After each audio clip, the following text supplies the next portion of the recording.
Hello student, मैं मनीष और आपका बेस्ट क्लासेज में स्वागत है। तो आज हम लोग इनपुट जावा टाइप प्रोग्राम में नेक्स्ट क्लास कंटिन्यू करेंगे और आज इसको कोशिश करेंगे इनपुट जो टाइप है इस चैप्टर को कंप्लीट करने का। तो आशा करते हैं कि आप लोग प्रैक्टिस कर रहे हैं, प्रोग्राम को रन भी करा रहे हैं। तो आज इनपुट इन जावा प्रोग्राम का क्लास कंटिन्यू करने जा रहा हूँ। तो चलिए इसमें स्टार्ट करते हैं। जैसे कि आपको पिछले क्लास में पिछले का भी वीडियो आप देखिएगा, जैसे असाइनमेंट स्टेटमेंट बताया गया था और by function argument and method का बताया गया था प्रोग्राम रन कराकर। आज हम लोग स्टार्ट करते हैं स्कैनर से। स्कैनर में कैसे हम लोग इसको इनपुट ले सकते हैं, ठीक है। तो देखिए, the class that allow to input और read primitive data type. Primitive data type किसको बोलते हैं? जो आपको शॉर्ट, इंट, लॉन्ग, ये सब इस टाइप का होगा primitive data type. Non primitive data type होता है, इसको बताया गया था पिछले क्लास में। एंड स्ट्रिंग भी इसमें इंक्लूड होगा, known as a scanner class में। अब स्कैनर क्लास को आपको यूटिलाइज करने के लिए इसका पैकेज का आपका यूटिलाइज करना पड़ेगा। तो पैकेज नेम क्या देना पड़ेगा? Input Java dot यूटिल। यूटिल दीजिए या स्कैनर दीजिए। ये देखिए, सिंगल क्लास को ही बताया गया था। एस्ट्रिक लगा देने से इसके अंदर जितना क्लास है सब आप यूटिलाइज कर सकते हैं, लेकिन आप केवल सिंगल आपको स्कैनर यूज करना है तो केवल आपको स्कैनर लिखने की जरूरत है। तो दोनों में से आप या तो इसको यूटिलाइज कीजिए चाहे इसको यूटिलाइज कीजिए। स्कैनर के लिए दोनों परफेक्ट है, यूटिलाइज कर सकते हैं। अब इसका सिंटेक्स क्या होगा स्कैनर क्लास के लिए आपको लिखने के लिए? तो पहले आपको स्कैनर देना पड़ेगा। स्कैनर का एस जो होगा कैपिटल होगा। इसके बाद यहाँ ऑब्जेक्ट या वेरिएबल नेम रखना पड़ेगा। ये वेरिएबल नेम तो आपको पता ही है, जैसे जो आप वेरिएबल नेम लिखना चाह रहे हो अपने हिसाब से यूटिलाइज कर सकते हो। इसके बाद knew it is a keyword लिखना पड़ेगा। फिर स्कैनर का एस कैपिटल होगा, जैसे कि यहाँ एस कैपिटल है क्लास, उसी तरह एस कैपिटल होगा। और यहाँ पर सिस्टम का एस कैपिटल होगा, सिस्टम डॉट इन लिखना पड़ेगा। इसके बाद जैसे एग्जाम्पल देख लीजिए, क्लास स्कैनर बनाएगा, इसका ऑब्जेक्ट में वो भी रखा हूँ, new scanner system dot in है।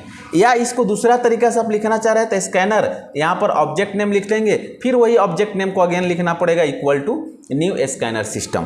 तो ये दो तरीका से आप यूटिलाइज कर सकते हैं। दोनों में से आपको जो कंफर्टेबल लगे उसको आप यूटिलाइज कीजिए, ठीक है। चलिए आगे बढ़ते हैं। अब इसमें इनपुट लेने के लिए जो स्कैनर में method to read token from scanner object, input लेने के लिए क्या क्या किस टाइप का अगर डेटा होगा तो क्या लिखना पड़ेगा उस पर हमको ध्यान देना है।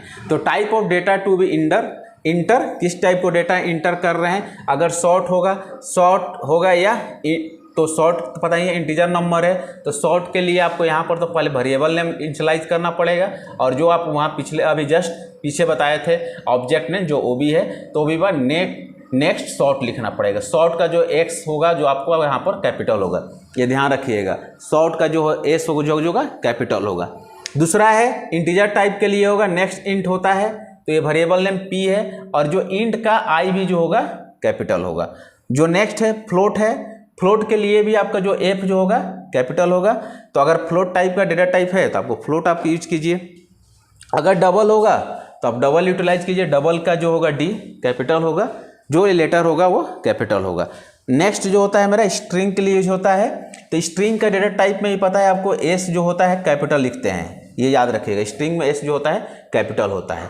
तो इसमें दो आप यूज कर सकते हो, या नेक्स्ट यूज कर सकते हैं या नेक्स्ट इंट लाइन। स्ट्रिंग में आप दोनों आप यूटिलाइज कर सकते हो।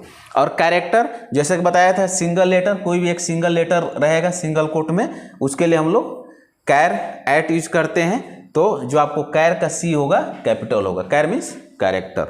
ये आप ध्यान में रखिए, इसको स्क्रीनशॉट भी आप ले लीजिए। आगे बढ़ते हैं। अब इसका हम लोग एक प्रोग्रामिंग करेंगे और समझने का कोशिश करेंगे और रन भी कराएंगे।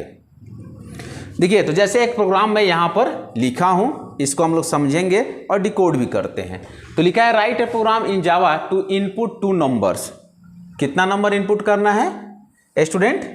2 नंबर हमको इनपुट करना है। And display their after swapping the by using third variable use करके हमको स्वेपिंग करना है। तो पहले देखिए एक दो चीज़ आप इसमें ध्यान रखिए, बेसिक चीज़। तो पहले हमको क्या है इनपुट 2 नंबर। अब ये 2 नंबर किस नंबर का होगा? इंटीजर ही नंबर होगा, क्योंकि मेंशन नहीं है तो बाय डिफॉल्ट क्या होगा? इंटीजर ही होगा। तो इंटीजर 2 नंबर हमको इनिशियलाइज करना है। अब क्या करना है? स्वैपिंग करना है, इंटरचेंज। स्वैपिंग मतलब इंटरचेंज, ए का वैल्यू जाए बी में और बी का वैल्यू आए ए में, इंटरचेंज होगा। किसके थ्रू? एक थर्ड वेरिएबल लेकर यूटिलाइज करना है। तो आपको यहाँ पर क्लियर हो गया कि टोटल हमको कितना वेरिएबल डिक्लेयर करना है, 3।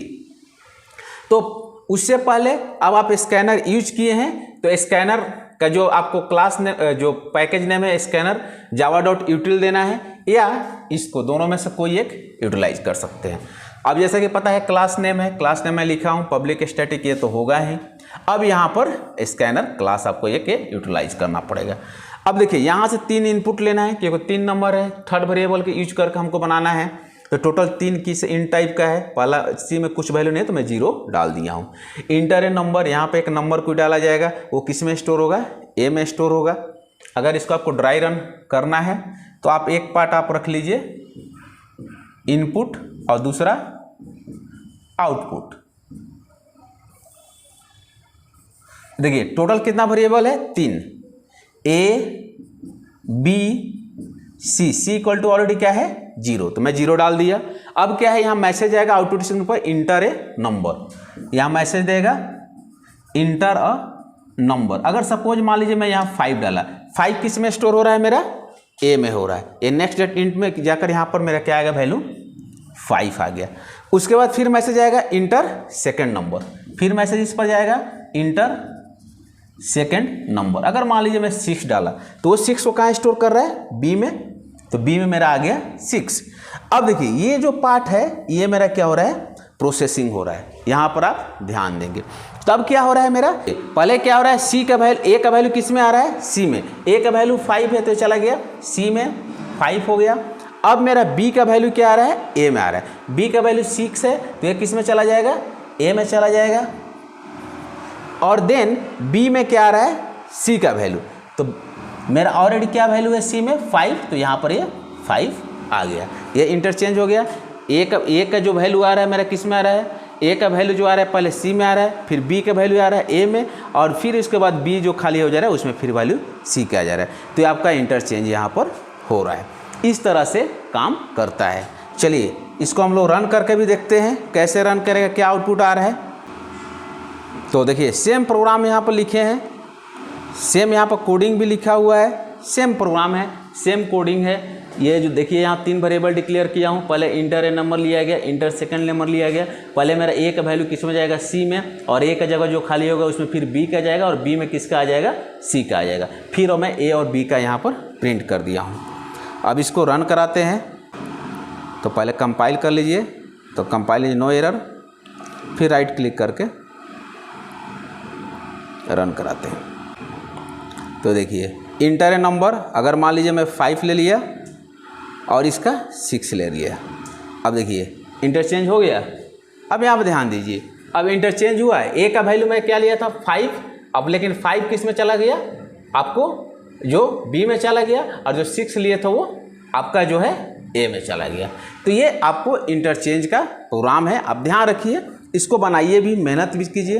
अब एक मैं आपको क्वेश्चन भी दे रहा हूँ, आप इसको नेक्स्ट क्लास में आपको बताऊंगा, इसका आप सॉल्व कीजिएगा कि विदाउट यूजिंग थर्ड वेरिएबल। मैं इसमें थर्ड वेरिएबल यूज करके बनाया हूँ, आप बिना थर्ड वेरिएबल यूज करके 2 नंबर का स्वैपिंग कर का प्रोग्रामिंग आप करके कमेंट्स कीजिए, ठीक है। चलिए आगे बढ़ते हैं। अब जो नेक्स्ट जो आएगा, नेक्स्ट जो इनपुट टाइप है, by using a input stream reader class, इसको थोड़ा सा आप ध्यान देंगे, बारीकी से, बहुत आसान है, एकदम बहुत आसानी तरीका समझ जाएंगे, बस थोड़ा सा फोकस कीजिए, आप एकदम आसानी से समझ जाएंगे। देखिए इसमें जो this system provide user friendly environment to input and read, input और रीड दोनों ही है, रीड करना और इनपुट करना दोनों एक ही टर्म है, तो आप इससे ज़्यादा कन्फ्यूज मत होइएगा, ठीक है। The data values in Java programming, अब इसके लिए क्या पैकेज यूज करेंगे, आपको पैकेज बहुत इंपॉर्टेंट चीज़ है, इसको ध्यान में आपको रखना पड़ेगा। तो इसके लिए जो पैकेज होगा java.io, io means input output, ये ध्यान आप रखिएगा। अब इसमें 2 आपका जो है क्लास का यूज करना पड़ेगा, एक इनपुट स्ट्रीम रीडर और दूसरा जो होगा बफर रीडर क्लास। दोनों काम क्या है, दोनों का क्यों बनाया गया है, ये चीज़ आपको ध्यान से समझिए। पहला जो है input stream reader class, the data given to computer convert क्या करेगा, कन्वर्ट करेगा किस में, मशीन कोड में। और मशीन कोड तो पता ही है बाइनरी फॉर्म यानी 0 और 1 में काम करने का रिस्पॉन्सिबिलिटी किसको मिल गया भाई, तो ये इनपुट स्ट्रीम रीडर का काम है, ये कन्वर्ट करेंगे। तो बफर रीडर क्लास क्या काम करेंगे, तो a computer system has high speed buffering device, ये क्या करता है, हाई स्पीड कोई भी प्रोग्रामिंग कोडिंग रन होता है तो ये क्या करेगा, अ टेम्पोररी स्टोरेज डिवाइस, ये टेम्पोररी इसको रखेगा और in between input unit process, और उसी में वो प्रोसेसिंग होगा, एक टेम्पोररी रखने का जगह है बफर। अब इसमें थ्रो भी करेगा, क्या करेगा, IO exception, IO means input output, ये क्यों यूज करते हैं, तो देखिए होता क्या है कि कभी कभी क्या होता है, sometimes the programmer experience input output error even in the programming statement have correct syntax. क्या होता है, कभी कल हम प्रोग्रामिंग सही भी लिखे हैं फिर भी उस समय हमको एरर आता है, तो उस समय अगर थ्रो आईओ एक्सेप्शन लगा देंगे तो इफ एलिमिनेशन द आईओ, जो एरर को एलिमिनेट करना अगर चाहेंगे तो उसके लिए हम लोग क्या करते हैं, क्रिप इन वाइल प्रोग्रामिंग, उस समय हम लोग क्रिप्ट करने के लिए यूज करते हैं आईओ एक्सेप्शन का। तो ये 3 चीज़ को आपको यूटिलाइज करना पड़ेगा। तो इनपुट स्ट्रीम रीडर जो है क्लास बनाएंगे, तो इसका हमको ऑब्जेक्ट पहले क्रिएट कर लिए और ये क्या है, ऑब्जेक्ट नेम है। तो जब बफर जो बनाएंगे उसमें इसी को आपको यहाँ पर डालना पड़ेगा, कॉल करना पड़ेगा, जो यहाँ नाम देंगे वहीं यहाँ पर डालना पड़ेगा, और इन जो है ऑब्जेक्ट है इसी से आपका इनपुट आगे यूज होगा। ये चीज़ को आप ध्यान रखिए, जो यहाँ पर रीड डाले हैं तो यहीं से रीड को आपको कॉल करना पड़ेगा। चलिए आगे बढ़ते हैं। अब इसमें जो है सिंटेक्स टू स्टेप वैल्यू, कैसे वैल्यू कोई एक्सेप्ट करेगा सिंटेक्स, इसका क्या है। अगर सपोज मान लीजिए कोई इंटीजर टाइप का वैल्यू है तो पहले तो आपको एक मैसेज लिखना पड़ेगा जिससे यूजर जो है उसको आसानी से समझ में आएगा। तो system.out.println में इंटर नंबर लिखते हैं। अब यहाँ डेटा टाइप इंट है तो यहाँ इंटीजर का आई कैपिटल, इंट का आई कैपिटल और लाइन का एल कैपिटल, ये ध्यान में आप रखिएगा। और इन जो वही है ऑब्जेक्ट नेम जो इन लिखा गया था, तो जो हमें इन लिखा इसलिए यहाँ पर इन आपको लिखना पड़ेगा। दूसरा अगर फ्लोट टाइप है तो फ्लोट का एफ कैपिटल, यहाँ भी फ्लोट का एफ कैपिटल और रीड लाइन का एल कैपिटल। अगर आपका डबल टाइप का है तो डी कैपिटल, यहाँ पे डी कैपिटल और डी। इसको स्क्रीनशॉट ले लीजिए, एक बार आप दिमाग में रखिएगा, आपको याद हो जाएगा, प्रैक्टिस कीजिएगा तो और आसानी से आपको याद हो जाएगा। अगर कोई मान लीजिए कैरेक्टर टाइप होगा तो आपको कैर यहाँ पर लिखना पड़ेगा और कैर के रीड यहाँ पर लिखना पड़ेगा। ये स्मॉल में ही होगा, ये नहीं कि कैर का कैपिटल सी कर दीजिएगा।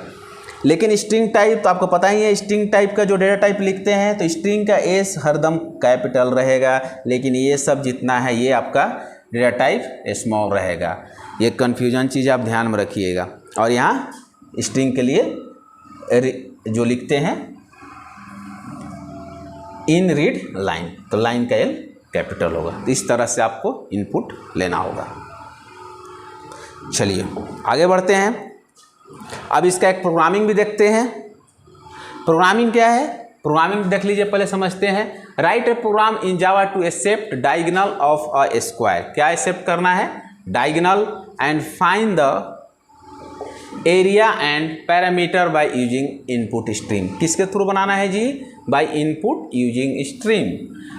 स्कैनर नहीं है कि आप स्कैनर लगाएंगे, इनपुट स्ट्रीम है तो आपको इसी के थ्रू प्रोग्राम बनाना पड़ेगा। तो पहले इसका आपको जो पैकेज नेम है वो डालना पड़ेगा। फिर आपको दो जो क्लास बताया गया, इनपुट स्ट्रीम रीडर और बफर रीडर, और यहाँ आईओ एक्सेप्शन लगाना पड़ेगा। और देन अब क्या है, डायगोनल निकालना है तो आपको वैल्यू डालना पड़ेगा। डबल इसलिए लिया गया कि वो डेसिमल वैल्यू में आ सकता है, पॉइंट में, इसलिए डबल टाइप डाला गया है। तो पहले एरिया निकालना है, तो एरिया निकालने के लिए पहले हमको क्या निकालना पड़ेगा, उसका जो फार्मूला है डायगोनल के थ्रू साइड एक निकाल लेंगे। ठीक है, तो पहले एक मैसेज यहाँ ले लिए, area enter the diagonal of square ले लिए, डायगोनल आ गया। डायगोनल किस में स्टोर हो रहा है, मेरा डी में हो रहा है। उसके बाद अब यहाँ से क्या निकाल लिया गया, उसका साइड, और एरिया का जो फार्मूला साइड इंटू साइड होता है, और पैरामीटर का जो इनटू साइड होता है, जो चारों साइड होता है। तो ये मेरा जो है प्रोसेसिंग पार्ट है और इसका जो है दोनों का आपको यहाँ पर आउटपुट दिख रहा है।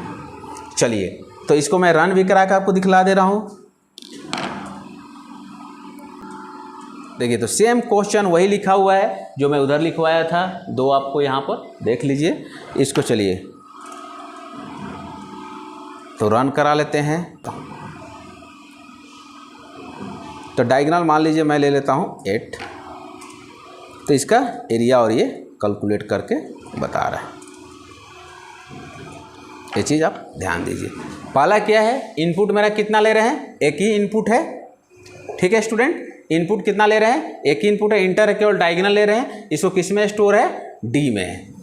तो जो डी का वैल्यू जैसे मान लीजिए आप यहाँ पर लिए हैं 8, तो ये वैल्यू मेरा जो आएगा यहाँ पर 8 हो जाएगा। फिर इसको डिवाइड करके स्क्वायर आपको निकाल कर फिर एरिया निकाल लेगा। इसमें एरिया का वैल्यू आ जाएगा यहाँ पर और यहाँ पर पैरामीटर कैलकुलेट कर लेगा। और ये जो आप जिस फॉर्म में आप लिखे हैं स्मॉल में लिखा होगा तो यहाँ पर स्मॉल में ही लिखना है। देखो ये वेरिएबल है, वेरिएबल जिस फॉर्म में लिखा जाता है उसी फॉर्म में आपको लिखना होता है। तो ये चीज़ को आप ध्यान में रखिए। चलिए नेक्स्ट आगे बढ़ते हैं। नेक्स्ट है एक जो लास्ट वन है by using command line argument. इसमें क्या होता है, तो this is a one of the away to accept the data value from the user से डेटा लिया जाएगा and pass the argument, pass करेंगे, उसी को हम लोग कमांड लाइन आर्गुमेंट बोलते हैं। ये किस में पास होगा, मेन फंक्शन में पास होगा। तो ये the argument of the main function आज पास थ्रू द, ये आपको एरे के थ्रू काम होगा। जो एरे जो काउंट करता है 0 से स्टार्ट होता है उसी हिसाब से काम करेगा। 0 1 2 3 4 5, तो जो भी वैल्यू डालिएगा पहले 0 इंडेक्स पर रखेगा, फिर 2 पर रखेगा, 3 पर रखेगा। इसी तरह से जितना इनपुट होगा वैसे वो अपना अरेंज करेगा। तो अगर इसमें अगर इंटीजर टाइप कोई डेटा है तो इंटीजर के लिए आपको integer dot parse dot int, वही इंट का आई कैपिटल और इंटीजर का आई कैपिटल। और यहाँ जो है आपको आर्गू पहला 0 से स्टार्ट है इसलिए 0 रखा गया है। अब इंटीजर का अगर दूसरा होगा तो फिर यहाँ पर 1 डालना पड़ेगा नेक्स्ट वन में। नेक्स्ट फ्लोट है, फ्लोट में आपका फ्लोट का एफ स्मॉल होगा और यहाँ पर एफ कैपिटल और यहाँ पर एफ कैपिटल। डबल टाइप है तो ये डबल के लिए है, डबल का ध्यान में रखिए। और स्ट्रिंग टाइप रहेगा तो ये स्ट्रिंग का एस, स्ट्रिंग का एस ऑलवेज कैपिटल, ये आप ध्यान में रखिएगा। चलिए अब इसका एक प्रोग्रामिंग इसका भी रन कराते हैं। मैं एक प्रोग्राम लिख दिया हूँ, अब यहाँ देख लीजिए, समझ लीजिए, बहुत आसान है। आप लोग थोड़ा सा मेहनत करेंगे, पर डे अगर 45 मिनट टाइमिंग देते हैं, 45 मिनट, तो आप प्रोग्रामिंग सीखना शुरू हो जाएगा। और उसको एक्सपर्ट बनना है तो आपके ऊपर डिपेंड है इसमें और कितना आप ऐड ऑन कर रहे हो। 2 घंटा प्रैक्टिस कर रहे हो, 3 घंटा प्रैक्टिस कर रहे हो, ये टोटली डिपेंड कर रहा है आप पर, कैसे आप नॉलेज को गेन कर रहे हो। अब इसमें देखिए प्रोग्राम है, write a program to find the product. क्या निकालना है, प्रोडक्ट निकालना है 3 नंबर का बाई कमांड लाइन आर्गुमेंट के थ्रू। यहाँ क्लियर हो गया, 3 नंबर का प्रोडक्ट निकालना है तो 3 वेरिएबल डिक्लेयर करना पड़ेगा इंटीजर। अब एक वैल्यू और लेना पड़ेगा जिसमें मेरा वैल्यू कैलकुलेट होगा। ये टोटल आपको कितना करना पड़ेगा, 4। टोटल आपको कितना डिक्लेयर करना पड़ेगा, 4। 3 किसके लिए, इनपुट के लिए, और एक जिसमें मेरा प्रोसेसिंग होगा, कैलकुलेशन होगा। अब यहाँ 4 इनपुट क्यों ले रहे हैं कि अगर इनपुट नंबर का कैलकुलेशन कीजिएगा तो इनपुट ही आएगा, ठीक है, इसलिए मैं चौथा भी इनपुट ही रखा जा रहा है। तो आप हरदम ये ध्यान में रखिएगा कि उसको कैलकुलेशन होने के बाद क्या आउटपुट आएगा और उसके अकॉर्डिंग टू आपको इनिशियलाइज करना पड़ेगा। तो 3 इनपुट लिए हैं और एक में प्रोसेसिंग के लिए। तो देखिए यहाँ पर यही चीज़ मैं बता रहा था कि 0 1 2 क्यों रखा गया। तो पहला ले जाकर जो वैल्यू को होगा, पहले जैसे मान लीजिए एक वैल्यू डालेंगे तो उसको ले जाकर 0 इंडेक्स पर डालेगा। तो 0 1 2, अगर मान लीजिए 5 डालेंगे तो 5 पहले 0 इंडेक्स पर हो जाएगा। फिर नेक्स्ट अगर 2 लेते हैं और 3 लेते हैं तो इस तरह इंडेक्स पर एक एक करके वैल्यू को स्टोर करेगा। और देन यहाँ कैलकुलेशन पार्ट है तो तीनों को मल्टीप्लाई कर लेगा और मल्टीप्लाई करने के बाद यहाँ पर आउटपुट दिखाएगा। एक चीज़ आपको यहाँ पर बहुत ध्यान रखना है बारीकी से, इसमें जो मैं अभी रन कराते समय जो मैं आपको बताने जा रहा हूँ। तो देखिए सेम प्रोग्रामिंग लिखा हूँ,